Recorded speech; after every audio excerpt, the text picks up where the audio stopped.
This is actually a very um, like one pagers about like this entire flow of information and capitals in the marketplace. So on the right, on the left hand side is about all this kind of product. I mean, it can be a saving plan, it can be a crowdfunding, it can be a farm project, it can be a recycling project.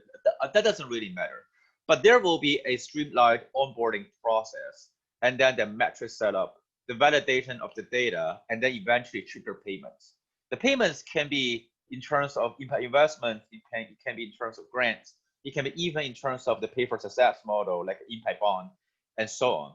So basically what we are talking about in the next maybe another 30 minutes is more about like how we actually able to automate this entire process. So basically there will be a huge amount of deal flow coming in, and the deal flow does not even need to be big. It can be like thousands of small projects coming in. But at the end of the day, the capitals want to deploy it precisely to solve the problems on the ground. In terms of a company, a corporation, family offices, governments, large-scale organization, there is actually a process for the translations from desire to mandates, from mandates to change, from change to metrics, from metrics to measurements, from measurements to accountability. So this is actually the very high-level framework about like how the technologies can actually start to react, helping people to make that translation. So this is actually a specific technologies that we actually are researching in the last 2-3 years, actually called SLIM, a system library of impact measurements. It's actually a toolkit that helping organizations to create or to go through this entire flow, learning from other people, creating templates, and also coming up with their solution, their specific customized solutions. And after this solution is created, there's also technology implementations about like how impact can be measured before the investments and also after the investments. And this actually, touched upon about beneficiary due diligence. For example, the identification of the people receiving the service, the identifications of the problems or the needs on the ground, and also the outcomes that claimed by the programs or the social ventures, and also the validation of those outcomes and claims. And this is actually a complete life cycle about how data getting from the grounds into the system, got validated, and eventually become the real data, trustworthy data for either manually a team to make decisions, or for the robot, or like some sort of smart contracts to make decisions for financial transactions. And in terms of the management of this whole thing, there's also a lot of technology solutions that we can consider. And in terms of impact portfolio management, the analytic dashboards, and also the frontline social service management tools on mobile apps. But at the end of the day, what I want to really mention right now at this point is that there's a whole trend moving from a monolithic solutions into microservices design. So all these applications that I mentioned here automatically link to each other, and they actually need to share one single platforms of data. So every single organizations are able to create their own solutions or through the combinations of all these kind of tools. The digital transformation is actually one of the key topics right now, especially during the COVID, or right now we'll even define this as a post-COVID time. That I think the whole world got changed. Like the work style, the lifestyle of everybody got changed. So there is actually a transformation from everybody working in the same space through everybody working on the same digital network. So basically the workflow and also the weight of management, the weight of paying people, the weight of finding people to do the task are totally different. And this is basically the 5 steps that we are actually, creating as the methodology framework in terms of the agile change management. And basically, there are more than half of organizations not yet get into the digital transformation or any kind of digital tools to help their management in terms of social developments and social finance practices. So there's actually this process that we actually need to go through with them, which is number one, alignments about like all the stakeholders in terms of the digital transformation, like how much that we want to go high tech or low tech. The adaptations, like can all these stakeholders change their way of working and adapt to this new workflow? And the agile literacy building is more about the building of data and digital literacy. And at the end of the day, it's actually quite easy for us to understand that, for example, from the top down, people are all like rocket scientists, but how those kind of value generate through the data platform can actually also infiltrate into the grassroots community. The adaptation is more about the process to change the business model. So we're not really just talking about that. You can be a bigger scale of taxi company, but we're talking about like how you can become an Uber that you don't even own one single taxi. So basically, I think that is a shift after all this kind of transformation. It's not about efficiency. It's more about the paradigm shift. And the last one is about the realignment. It's like after the paradigm got shifted, like the entire business model got shifted, how we can actually realign with all the stakeholders in the ecosystem. And I think that's basically like the big or quick framework or backgrounds about this talk. And I think the difference from the last presentation 2 days ago and this one is that we actually would like to show more cases about how the most innovative and extreme cases of digital transformation happened in the social service or social development practices. But before getting into those cases, this is actually like a summary of all kind of financial transactions getting into the community that helping communities to develop. And some of them, maybe people are more familiar, or some of them people may not be that familiar, but it's actually happening around us, but we just are not really aware about that. I think the most familiar ones, for example, like the public-private partnership, like governments getting in, building social housing, the private sector getting in, providing kind of service on that. It's basically like a big kind of one-shot a transaction is going to happen. But that is actually not a must in terms of the development market or development finance. There's actually a whole spectrum of that. And on the very right-hand side is about a peer-to-peer trade. It's about like how a bartering system can happen within the community so that they can mutually help. I think it's actually to be abstract, but it's actually happening. There's actually a lot of time banks that across the whole world that local community people use a ledger of time to exchange services and products. And it's all happening on a peer-to-peer kind of formats or models.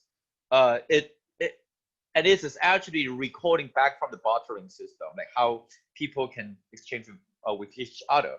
The next one is peer-to-peer lending. I think the Grameen Bank model is actually one of the most promising and famous one that they actually eventually even received the Nobel Prize. The peer-to-peer future focusing on a lot of like rural cooperative. They actually have a lot of production. For example, they have a farm, they have a factory that basically they can start to create futures from the cooperative to pay people for services and products and so on. The direct transfer is somehow related to philanthropy. For example, the cases that we has been actually researching is like, for example, like people coming out from the prison, they need to find a job. But they're actually going to be a cash transfer program to them. But instead of giving them cash, there can be a lot of vouchering system that helping them to designate the transactions or this kind of service that this person can receive. Community debts is like an impact bond. We're actually going to give a specific case about that. Conditional finance, I think there's many kind of impact, pay for success, impact investment model, I think in the world. So the first case that we would like to talk about or introduce is actually the biggest one.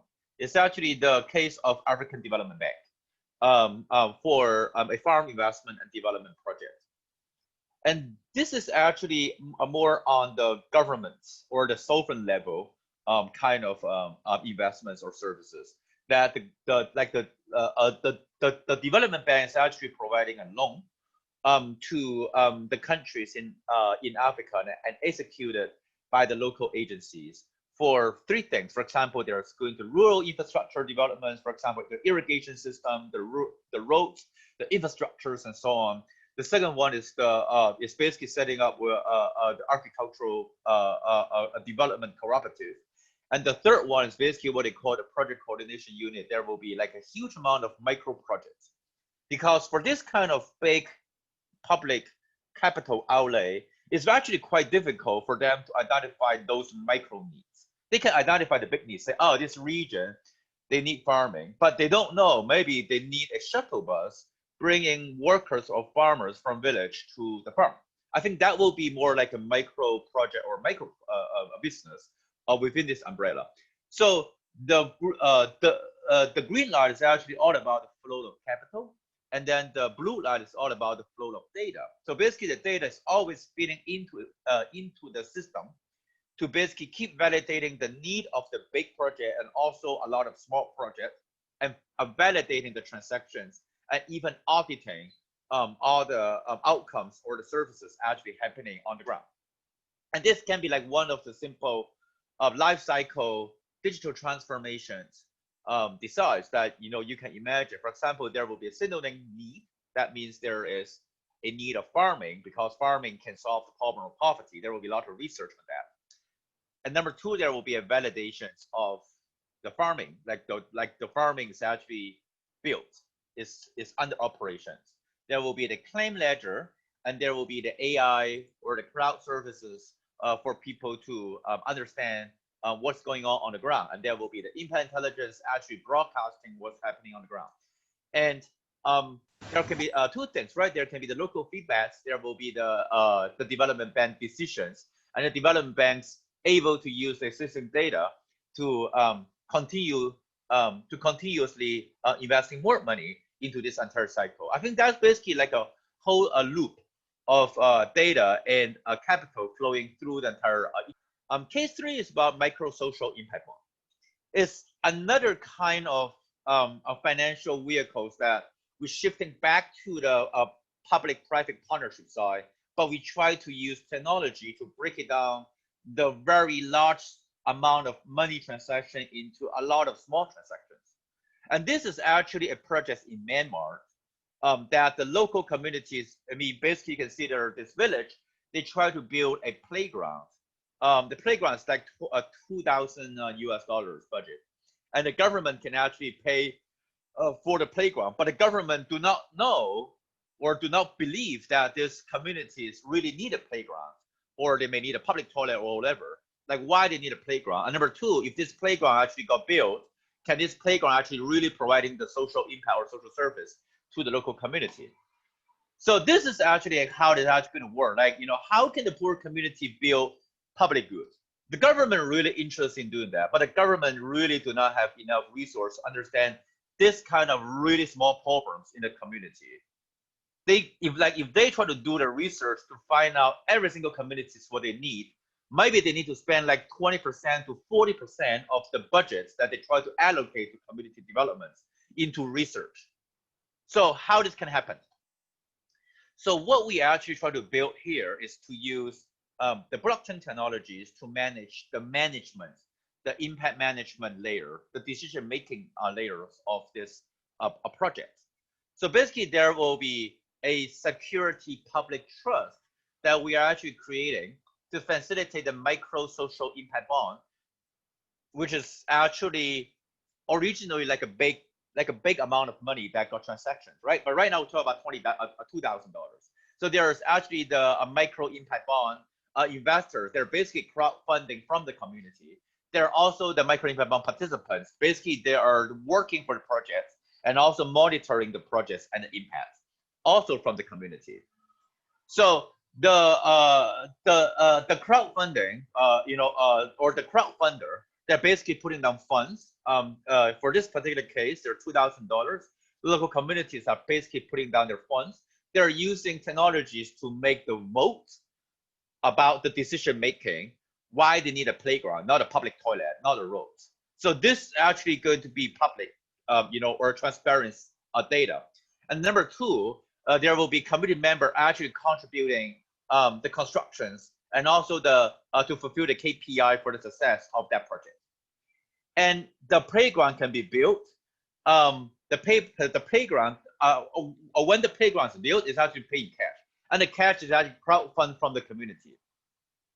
And then the investors actually, the so-called investors actually from local community, they're part of this whole village, they're part of the community. So they have a big incentive to participate in this project, make sure this project is successful, because the biggest value about the success of the project is not about they can make the money back as an investor, but also they can enjoy having a public space, which is the playground.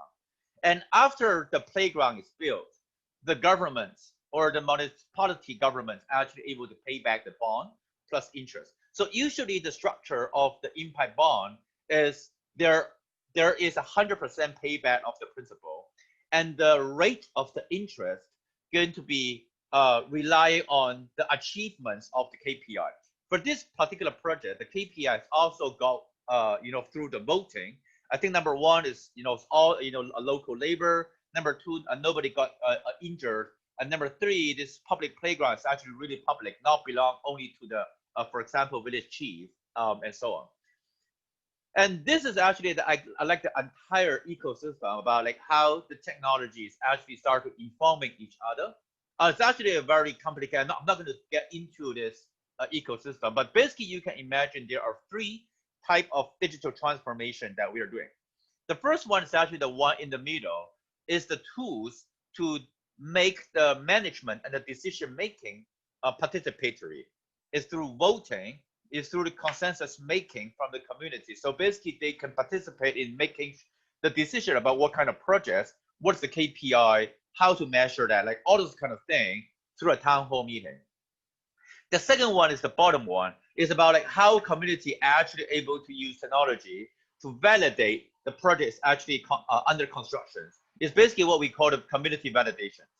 And once those data is generated based on the decision making through consensus, the actual financial transaction is a fintech that is based on a smart contract that already put everybody's decisions into the contract, and the data from the ground started to trigger the transaction of the payback or whatever the interest rate is actually an algorithms behind the smart contract that depends on how much KPI that you actually created and so on.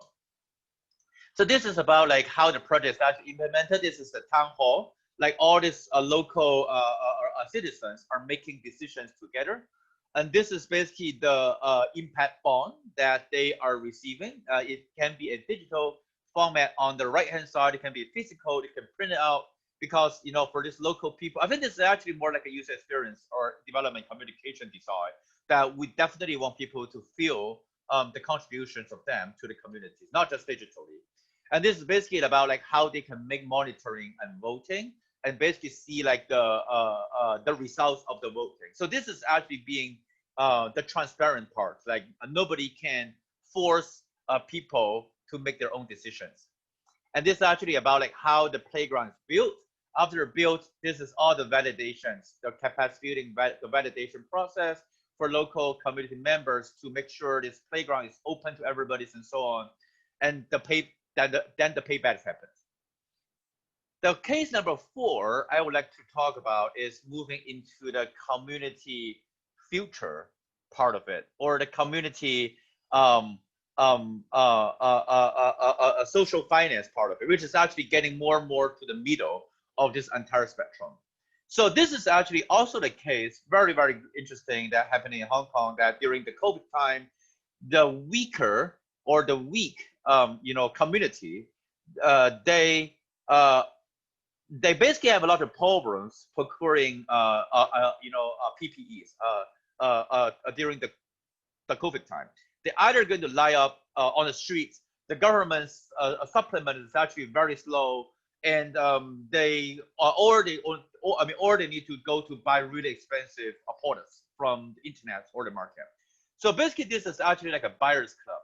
It's for the COVID community emergency procurement, but when there's no crisis happening, it's actually just to increase the community buying power.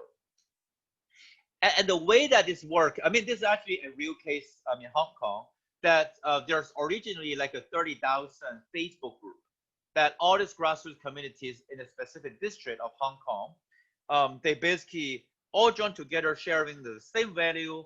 It's more like a cooperative, but they never register as a real cooperative.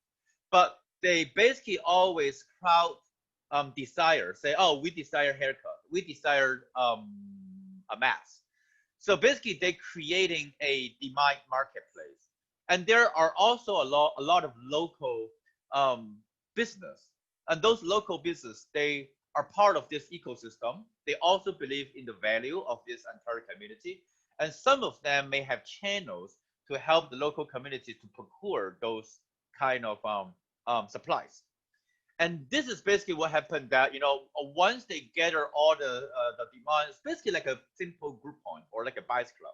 It's basically like Sam's Clubs in the US, that people become a membership, and that's why there will be a cheaper price and so on. But it's actually happening in a grassroots community. So basically, for example, like the haircut, that the specific kind of product or service that they can provide to a bunch of people, or even like a pharmacy store, say, if we can gather that much commitment about buying masks, I can basically procure like one container of masks and give everybody with very low price. So in terms of this kind of buyers co-op, it's actually a very typical and similar way for logistics or trading business to happen. So basically, on the one side, there's a proof of fund. Basically, that means all the community members either need to put their community currency or real money as the guarantor for this transaction. And there's the proof of product, which is the pharmacy store say, I really have this supplies of masks coming next week. And after these two things happening and come up with a deal in the deal room, there will be a transaction happens once there's a delivery of the mask to the local people. Like if there is a huge amount of product, there can be even a third-party quality validator as part of the smart contract, that this communities can assign somebody from their communities to go and check the qualities of the mask, or to validate, for example, the skills of the hair cutter, and so on. The case number 5 is a cooperative finance. So basically, from that spectrum, it's getting to the middle. It's about the community futures. It's about like how communities can generate productivity, and they can start to sell or use this productivity as a kind of liquidity within the communities as a community currency. So this is actually a project that's trying to turn commercial rooftop into organic farm. So basically, the communities of those towers can, number one, participate in the growing of the vegetable, and number two, receiving products from that. And also, there are a lot of other programs that they're creating. For example, like a yoga class, or even like some community making events and so on. But what we try to really emphasize here is about poverty alleviation. It is not about just helping people to stay in the communities of poor community, but having a slightly better quality of life. But it's actually a way that helping poverty communities to exit from poverty. And I can explain a bit more about like how this can become economic development model. I mean, so basically, I think this is like a typical farm project, that there's a farm, there's a payment from so-called farm investors to just build the farm. The local communities help work in the farm as either a volunteer or as a worker. So basically, what they reward is a voucher that they can, after 3 months, they can get a bunch of bok choy from the farm. So basically, what this business is actually going to scale is not just having a market, but also providing the vegetables to restaurants and bakeries from local communities. So that means the communities members who actually work and help with the farm can actually receiving this voucher and pay to the restaurants and bakery. So up to this point, there are two things or two concepts actually generated. The first one is the concept of minimum wage. There are a lot of time bank or volunteer kind of project, and people really just started complaining about like, you know, the scalability, the incentivizations about like why people want to keep participating in that. And the answer is more about the concept of minimum wage. There are a lot of programs that they're providing a volunteer kind of framework that you provide kind of a lot of work for a specific program, and eventually with the kind of voucher or credit, you are not receiving a product or a service matching the value that you're contributing to that. So in this model, it's actually able to calculate that, like how much, like what is the value of you contributing to this farm in order to exchange for products and services. And there's also the peer-to-peer transactions, for which one we talk. We understand that as the microservices. And eventually, when we actually even expand the whole ecosystem, there are two more things actually able to happen. One is the personalization of the farm. It's becoming a crowdfunding asset project for low-income families to own a slice of the farm instead of, you know, just working for the farm. There are also going to be this entire model engaging with normal people, like you can top up your wallet to buy vegetables or organic products from this one. So the entire model is not just about the local economy, but what I have been mentioned start to link with the capital market, but it's kind of following a pre-decided economic model. So when I am a normal urban citizen, I want to participate in this by topping up my wallet. I know that I'm actually generating impact through participating in this community because there's a total economic model behind that. And I know how much impact I'm generating through, you know, buying vegetables from this entire ecosystem. The last case, or the second last case that I want to share, is about a decentralized education leadership and the community participatory incentivization workforce planning to stop intergenerational poverty and upward mobility case. I think this is actually very relevant to the SSG, the Singapore Skill Future, kind of framework about how education leadership and even like workforce planning can be decentralized. So this is basically like a flow of the program of education or workforce empowerment. So on the top-down side, the government always have their own idea about what kind of skill sets the entire city need to be trained. For example, right now, talk about digital inclusions. Everybody need to know about how to use eBay to do business. For example, there's national experts and knowledge basically giving advice to governments about that, understand what's going on with the whole market. From the bottom up, there's the local need. Like everybody lose their job. They need to turn their local convenience store into e-commerce, for example. And there's also local knowledge and experts. They are helping the local people. And right now, the entire decision-making or the leadership model is what we call the centralized leadership. And the goal is to decentralize it. And how, right? So the green part is how the national experts and the knowledge actually able to go into a platform that the leadership participant, the innovations, and all this education, government training, and all this kind of thing are able to start to train the local knowledge expertise. So basically, this is more like what we call the train-the-trainer model. And we can actually start to either digitize or decentralize this model through what we call the national badges, which is like, you know, a digital certificate kind of a system to provide the qualification to local people. On the other hand, like when the local knowledge experts, like, you know, the either the training or education companies from local, they receive that qualification, they can come up and start to train people and also start to, you know, feeding back those kind of training in terms of local badges to the national experts and the knowledge kind of platform. So this is basically like how one type of decentralized. So basically, we don't really need a central decision-making leadership model, but actually decentralizing it through matching the demand and supply on this platform.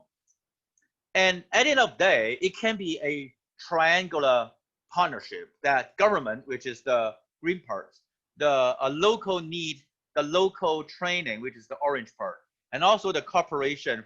For example, big companies like McDonald's, they basically have their, or like even 7-Eleven, they actually have their trainings to start like more McDonald's or 7-Eleven. They can all participate in this decentralized leadership exchange ecosystem. The last case that I want to share with you is more targeting on exit strategies from poverty. Right now, we only talk about like how we make everybody feel slightly better within the poor communities, how they can receive more resources from other people, how their skill set can be trained. But I think the ultimate goal for poverty alleviation is not about just improving the quality of life. It's about getting people out from poverty. So basically, the entire schemes that here is more about the microservice to microfinance. And this is actually like a social housing service co-op that in Hong Kong, people are currently piloting. Is particularly for transitional housing, that those people are waiting to get into public housing. It's going to be like 3 to 5 year time they're in the life, that government providing them some transitional housing solutions. So within this transitional housing solutions, there is a peer-to-peer community currency, as I mentioned before. There's also the social service voucher that given to people. For example, 10% of the residents for the housing are having children. So basically the local NGOs, operators, they can actually providing voucher for them for the kids to receive education from a network of service vendors or service providers like NGOs, NPOs, social enterprises, even local store, like a local tutoring stores or local restaurants and so on. And once the vouchers is received, the government can actually reimburse. So basically this lowered the cost of the transactions and the due diligence and the research of this entire ecosystem. So basically what you can see here is that, I mean, there are actually two parts, right? Number one, there's this lending library that everybody, other than the peer-to-peer, there can be a circulation of a lot of products and service within the community. There is the external service, which is outside the ecosystem that, you know, is more like as a pay for success kind of mechanism. And if we extend this external service, there are a lot of pro bono professional service. For example, in this particular program, they're also linking to the old people. They, for example, old professional people that they used to be accountant, and right now they want to contribute hours to help local convenience store to do their accounting. There can be NGOs, SPOs, service providers to provide all this kind of microservices to local communities and local business partners to actually, you know, for example, provide food, goods, and supply to everybody. So in order to actually make this more like a real integrated blended finance, including community currency, including all this kind of productivities, a cooperative, a leadership training, and so on, and eventually also linked to the private-public partnership program, which is the social finance. So basically, there is, you know, a government agency as a pay-for-success mechanism actually going to happen to pay for all the service here on the ground. If there is, for example, a lot of new venture got launched, a lot of degrees got received, everybody get higher wages, there's actually going to be a payback mechanism from government, because you're literally solving a huge problem for the government. And there are also going to be private impact investors either backing the social impact bonds, or they can even start to launch other kind of, you know, social finance model. For example, the lease to own, lease buyback schemes to actually empower those people waiting in line to get to public housing to create, you know, saving schemes or any kind of, you know, schemes, so that, or even like a mortgage, they can buy apartments from private markets. There can be smart philanthropy, basically as a CIC, the community currency case, that there can be donations to back the community currencies in local. There can be SME loans to help local convenience store to set up small business. There can be micro equity, for example, the second generation of the poverty family, they can actually start small business or even like social innovation ventures. They're like microfinance, for example, the Grameen model can plug into this whole thing. So this is actually like the ultimate pictures that when all this kind of social development finance linking together and how that looks like. In the full curriculum, we're actually going to have a deep dive into each of those cases and have a lot of discussions of that. And for today, I think that's very much what I want to share with everybody. Thank you very much.